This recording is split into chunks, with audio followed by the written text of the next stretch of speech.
50 ईसा पूर्व में यह बताया गया था कि गैलिया एक छोटे से गांव को छोड़कर रोमन शासन के अधीन था जो आक्रमणकारियों के खिलाफ लड़ता रहा। कहानी की शुरुआत में एस्टेरिक्स और ओबेलिक्स जंगल के बीच में चलते हुए दिखाई देते हैं। चलते समय एस्टेरिक्स ने ओबेलिक्स को बताया कि ऐसा लगता है कि अधिक मांस खाने के कारण उनकी जीवन शैली अस्वास्थ्यकर है। तब एस्टेरिक्स के पास उन दोनों के लिए सब्जियां खाने की कोशिश शुरू करने का एक विचार आया, लेकिन निश्चित रूप से इस विचार का ओबेलिक्स ने मजाक उड़ाया, जिसे सब्जियां बिल्कुल पसंद नहीं थी। एस्टेरिक्स तर्क देता रहा कि मांस स्वास्थ्य के लिए खतरनाक हो सकता है और शायद यही बात जादुई औषधि के लिए भी लागू होती है, जिसके बारे में उसे यकीन नहीं था कि वह अभी भी वैध है। उसे इसकी आवश्यकता थी। उनकी बहस के बीच में अचानक ओबेलिक्स की गंध दो रोमन सैनिकों पर पड़ी जो डरे हुए थे। दोनों सैनिकों ने तर्क दिया कि वे गांव में प्रवेश करने तक भटक गए थे। यह देखकर कि दोनों सैनिक दावा करना जारी रखते हैं, ओबेलिक्स को गुस्सा आ गया और वह उसे तुरंत पीटना चाहता था। हालांकि एस्टेरिक्स ने यह साबित करने के लिए कि उसे इसकी आवश्यकता नहीं है, अपनी जादुई औषधि फेंकते समय ओबेलिक्स को पकड़ लिया। जब उसने उस सैनिक को मारा तो एस्टेरिक्स तुरंत दर्द से बाहर आ गया क्योंकि उसका हाथ हेलमेट चाहता था। फिर उन दो सैनिकों ने एस्टेरिक्स को अपनी ढालों से पीटा, जबकि ओबेलिक्स केवल देखता रहा। भले ही एस्टेरिक्स ने उससे मदद मांगी, अनिवार्य रूप से एस्टेरिक्स को एक जादुई औषधि पीने के लिए मजबूर किया गया और तुरंत उसे ताकत मिल गई। उसने एक सैनिक को तब तक मारा जब तक वह ऊपर नहीं उड़ गया, और एक सैनिक जो भागने ही वाला था उसकी मार से बच नहीं सका। गांव में रहने के दौरान ओबेलिक्स का ध्यान पेनेसिया नाम की एक खूबसूरत लड़की पर गया। इसके बाद ओबेलिक्स ने पेनेसिया से संपर्क करने की कोशिश की और कहा कि उसने लड़की के लिए उपहार के रूप में एक मेनहिर बनाया है। पेनेसिया ने तब नोट किया कि भले ही मेनहिर सुंदर दिखती है, लेकिन उसे इसकी आवश्यकता नहीं है। पेनेसिया द्वारा उसके उपहार को अस्वीकार करने के बाद ओबेलिक्स ने गेटाफिक्स के साथ साझा किया, और गेटाफिक्स के अनुसार यह स्पष्ट था कि पेनेसिया ने इनकार कर दिया था क्योंकि मेनहिर का वजन 1 टन तक था। अचानक एक घोड़ा गाड़ी गांव में दाखिल हुई और एस्टेरिक्स और ओबेलिक्स समेत सभी आश्चर्यचकित निवासी तुरंत गाड़ी के पास पहुंचे। ग्रेंडेमाइस, जो गाड़ी में सवार था, ने एस्टेरिक्स और ओबेलिक्स को समझाया कि वह मदद मांगने के लिए चीन से आया था। ग्रेंडेमाइस ने फिर गाड़ी खोली और 2 चीनी महिलाओं को देखा जो सो रही थीं। उन्होंने बताया कि सो रही लड़की फू यी नाम की एक राजकुमारी पत्नी थी और उसका अंगरक्षक तात हान था। ग्रेंडेमाइस ने कहा कि तात हान एक खतरनाक अंगरक्षक है जिसने अपने कई दुश्मनों को हराया है। फिर एक जिज्ञासु ग्रामीण तात हान को छूने की कोशिश करता है, जिससे तुरंत उसका हाथ मुड़ जाता है। इससे सभी गांव वाले उस आदमी पर हंसने लगे। हंगामा सुनकर राजकुमारी फू यी जाग जाती है। एस्टेरिक्स राजकुमारी की सुंदरता से चकित दिखता है। ग्रेंडेमाइस, जो यह जानता है, तुरंत एस्टेरिक्स को चेतावनी देता है कि उसका और राजकुमारी का रिश्ता सिर्फ दोस्तों से कहीं अधिक है। तब गैलिया के नेता वाइटल स्टैटिस्टिक्स उनके बीच में प्रकट होते हैं। वाइटल स्टैटिस्टिक्स की इम्पीडिमेंटा नाम की एक पत्नी भी है जो झाड़ू लाती है, ग्रेंडेमाइस को मारती है और पूछती है कि उसके चाचा एपिडेमाइस कहाँ है क्योंकि उन्होंने उसे धोखा दिया था। राजकुमारी फू यी वाइटल स्टैटिस्टिक्स की अपनी यात्रा के उद्देश्य को समझाने की कोशिश कर रही हैं। कथा बताती है कि राजकुमारी अपनी मां के साथ रहती है, एक पत्नी जो अपने पति की मृत्यु के बाद नेता बन गई, और वह वर्तमान में 6 अन्य राज्यों की प्रभारी है। उसे एक महत्वाकांक्षी राजकुमार का सामना करना पड़ता है जो गुप्त रूप से उसका सिंहासन चाहता है। यह समस्या बिल्कुल राजकुमारी फू यी के जन्मदिन पर सामने आई। फू यी ने अपनी मां का विरोध किया क्योंकि फू यी अभी भी 20 साल की उम्र में महल छोड़ने के लिए स्वतंत्र नहीं थी।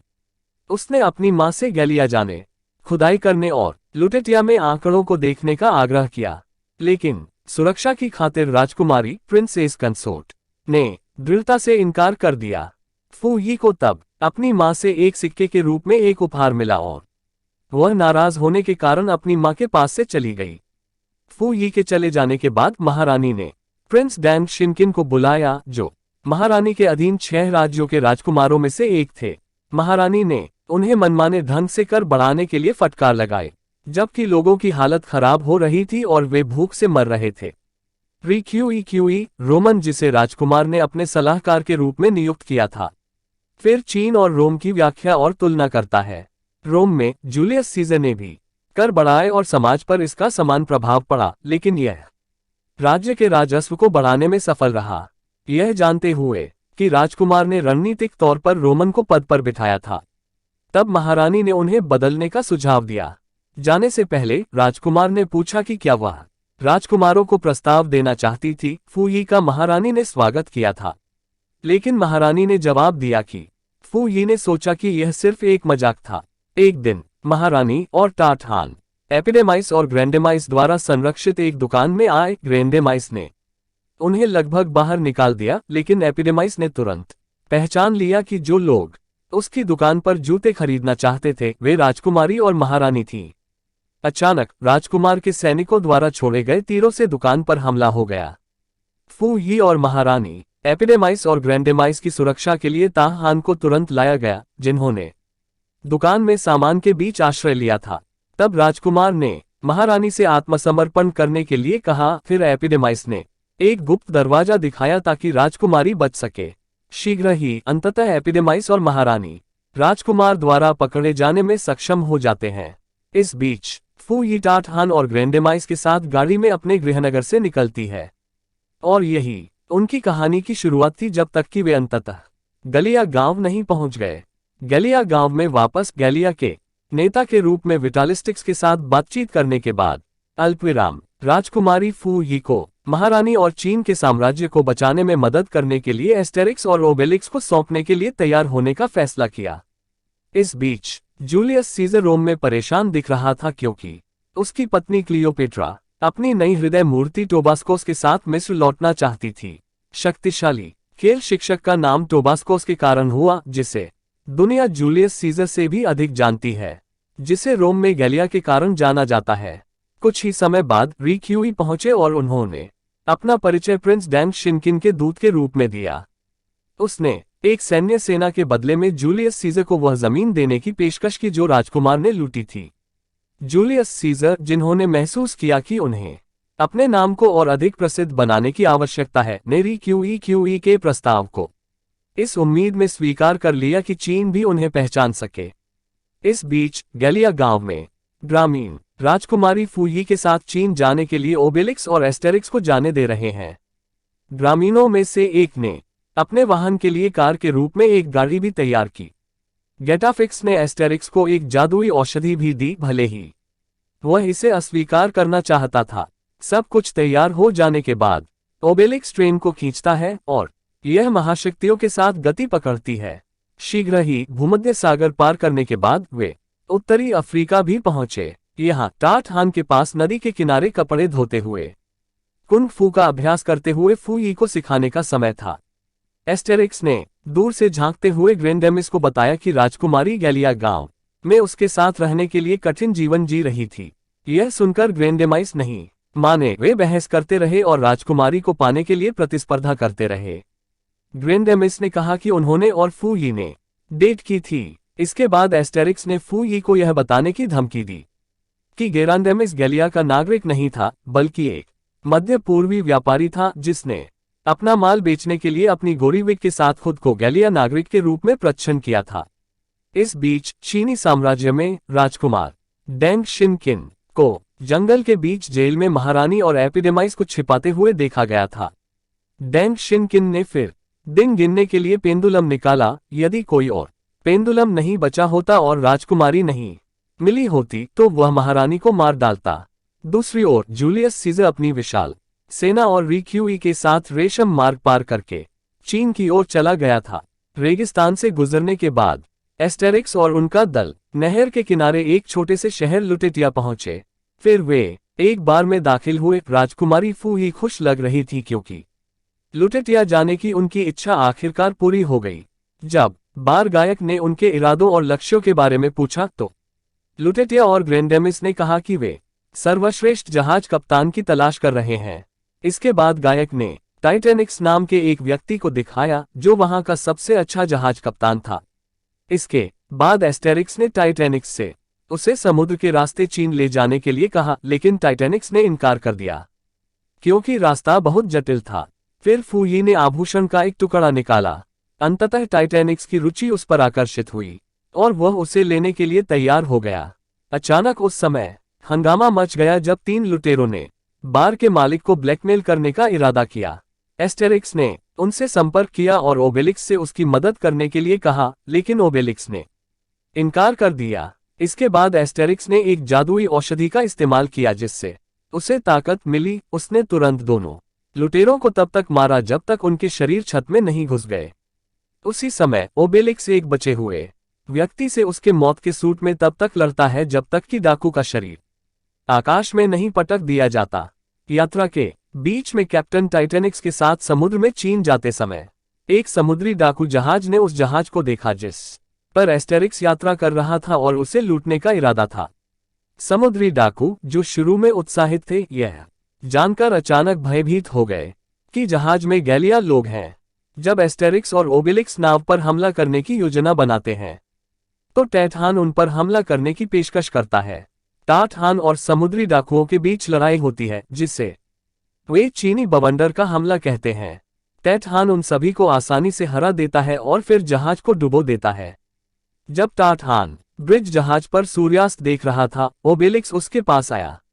ओबेलिक्स पहले समुद्री डाकुओं का सामना करते समय टाटहान का विरोध करने के असाधारण तरीके से आश्चर्यचकित था।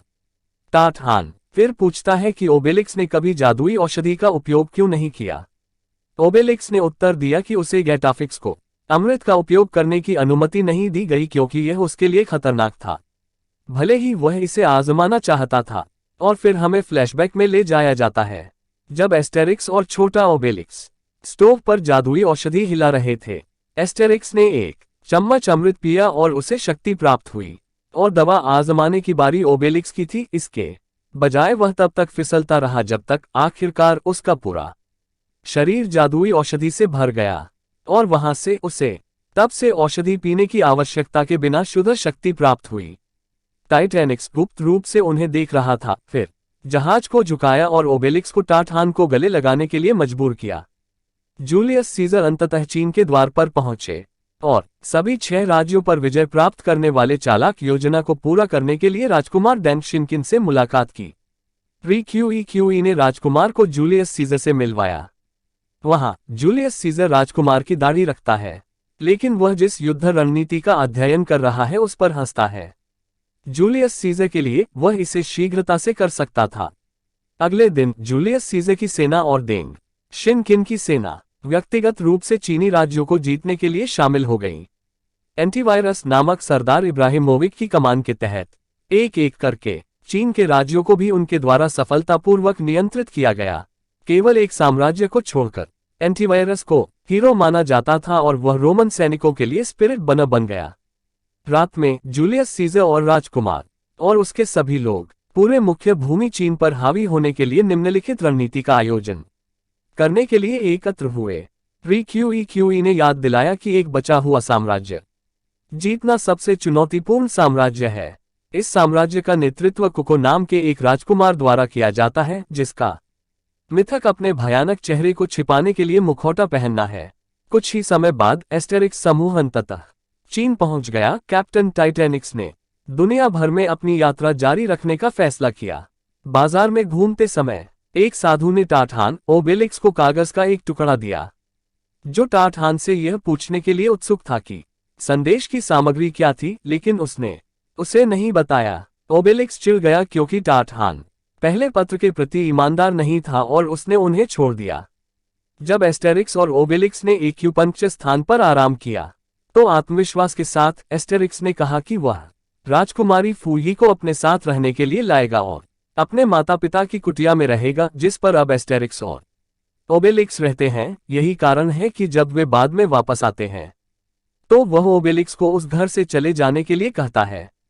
अप्रत्याशित रूप से ओबेलिक्स योजना से सहमत हो गया और उसका लक्ष्य भी वही था। इसके बाद ओबेलिक्स ने एस्टेरिक्स के सामने कबूल किया कि उसे टाटहान से प्यार हो गया है।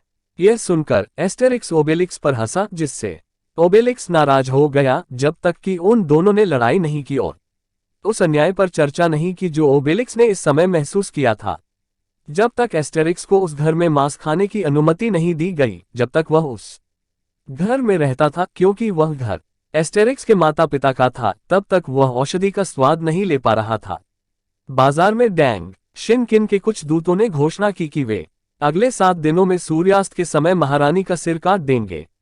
इसके बाद राजकुमारी फूई भड़क गई और बोली कि कोई भी उनकी मां को चोट नहीं पहुंचाएगा। वहां राजकुमारी फूई की मौजूदगी देखकर शाही सैनिकों ने तुरंत उसका शिकार कर लिया। उनके बीच युद्ध छिड़ गया, जिसे एस्टेरिक्स और ओबेलिक्स आसानी से जीत सकते थे। इस बीच ग्रेंडेमिस और जूलियस सीजर के दो लोगों ने छिपने का फैसला किया और इस तरह सहमत हुए जैसे कि वे कभी एक दूसरे से मिले ही न हो। एस्टेरिक्स, ओबेलिक्स, फूई और टाटहान के डैंग शिनकिन के आदमियों को हराने के बाद ग्रेंडेमाइस छिपकर बाहर आया।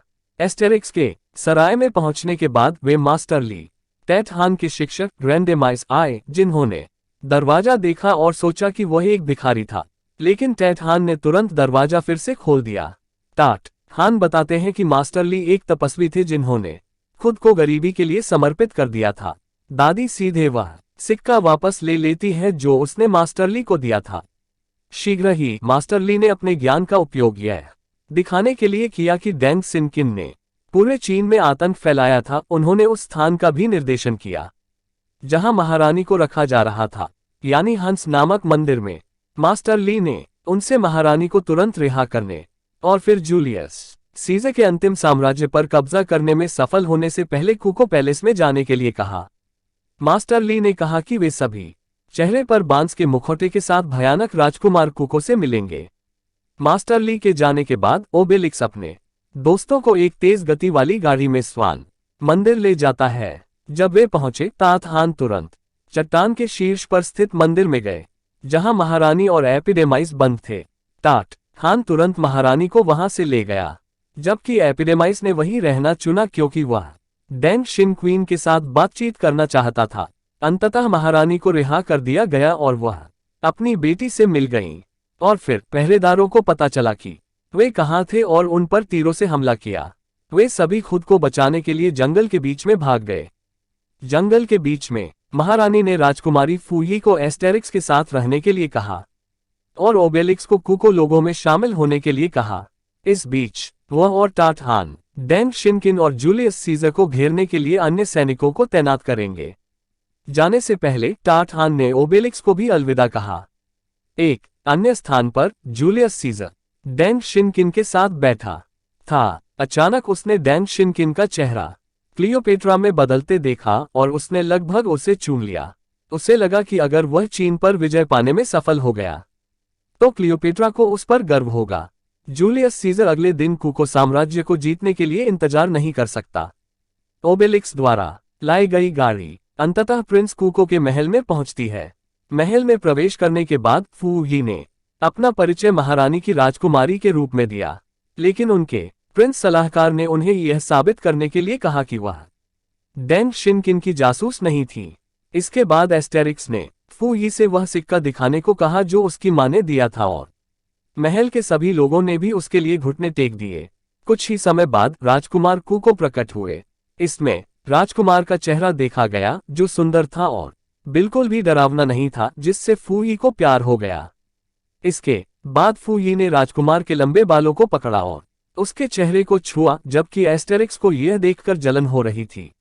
वह दिन आया जब जूलियस सीजर के नेतृत्व में रोमन सेना और डैंग शिनकिन सैनिक जो कुको साम्राज्य पर आक्रमण करने जा रहे थे, महल के सामने एकत्र हुए थे। उनके आगमन का स्वागत राजकुमारी फूई ने किया, जिन्होंने कहा कि वह पूरे चीनी साम्राज्य की रक्षा करेगी। जूलियस सीजर ने तब पूछा कि फूई के पास कितने सैनिक थे, जिनकी संख्या केवल 10,000 थी, जबकि वह लगभग 80,000 लोगों को लेकर आए। एस्टेरिक्स, ओबेलिक्स और प्रिंस कुको फूई में शामिल हो गए। एंटीवायरस तुरंत अपने प्रतिद्वंद्वी की ओर भागा, लेकिन अचानक उसका पैर घायल हो गया, जिसके लिए फुटबॉल खेलते समय प्रतिस्थापन की आवश्यकता थी। अपने दुश्मन से लड़ने से पहले एस्टेरिक्स ने फूई और प्रिंस को एक जादुई औषधि दी। कुको सैनिकों और रोमन सैनिकों के बीच लड़ाई हुई। राजकुमारी फूई के अमृत की शक्ति के कारण राजकुमार कुको और एस्टेरिक्स आसानी से अपने दुश्मनों से लड़ सकते थे। इसी तरह ओबेलिक्स और डॉगमेटिक्स ने उन्हें दुश्मन सैनिकों से लड़ने में मदद की, जबकि ग्रेंडेमाइस, जो एक हारा हुआ व्यक्ति है, यहां तक मरने का नाटक भी करता है। डेंग शिनकिन ने अपने सैनिकों को युद्ध क्षेत्र की ओर तीर छोड़ने का आदेश दिया। एक तीर एस्टेरिक्स की जादुई औषधि की बोतल पर प्रहार करने में कामयाब रहा, जिससे बोतल लीक हो गई। ग्रेंडेमिस ने औषधि पीने की कोशिश की लेकिन ताकत हासिल करने में असफल रहा, जबकि एस्टेरिक्स, जिसकी औषधि खत्म हो गई थी, बिना ताकत के भी दुश्मन से लड़ने की कोशिश करता रहा। मुसीबत में फंसे एस्टेरिक्स को देखकर ओबेलिक्स तुरंत उसकी मदद करता है। ओबेलिक्स का कहना है कि भले ही वे अक्सर झगड़ते थे, उसने हमेशा एस्टेरिक्स की देखभाल करने का वादा किया था, क्योंकि वह उसका सबसे अच्छा दोस्त है। एस्टेरिक्स ओबेलिक्स से माफी भी मांगता है क्योंकि वह आमतौर पर उसे गुस्सा दिलाता है। उसी समय रोमन सैनिक राजकुमारी और राजकुमार को घेरने में कामयाब हो जाते हैं। फिर राजकुमारी मदद मांगने के लिए एस्टेरिक्स और ओबेलिक्स को बुलाती है, लेकिन वे दोनों फूही की मदद करने में असफल रहे और यहां तक एक साथ लिपट भी गए। उसी समय सैनिकों का नेतृत्व महारानी ने किया। उनकी संख्या बहुत अधिक थी और अंततः उन्होंने रोमन सेना और डेंग शिनकिन सैनिकों को घेर लिया। यह जानकर कि महारानी के पास 10 लाख सैनिक थे, जूलियस सीजर डर गया और उसने रोम वापस जाने का फैसला किया। जूलियस सीजर के जाने के बाद राजकुमारी फूही ने तुरंत अपनी जीत की घोषणा की और आत्मसमर्पण करने वाले रोमन सैनिक अंततः चले गए। युद्ध समाप्त होने के बाद वाइटल स्टैटिस्टिक्स और महारानी गैलिया ग्रामीणों के सामने खड़े होकर अपनी जीत का जश्न मना रहे थे। उस अवसर पर राजकुमारी फूही और प्रिंस कुको ने आखिरकार शादी कर ली। भोज के बीच में ऐसा लगता है जैसे टाठान और ओबेलिक्स एक दूसरे को देख रहे हैं। रामबाण, जिसे इसका एहसास होता है, फिर ओबेलिक्स के पास आता है और कहता है कि ओबेलिक्स को टैठान के साथ डेटिंग करते समय लंबी दूरी के रिश्ते के बजाय खुद को चुनना चाहिए। लेकिन ओबेलिक्स अभी भी टाठान का चयन करता है। फिर वे दोनों एक दूसरे को गले लगाते हैं और फिल्म खत्म हो जाती है।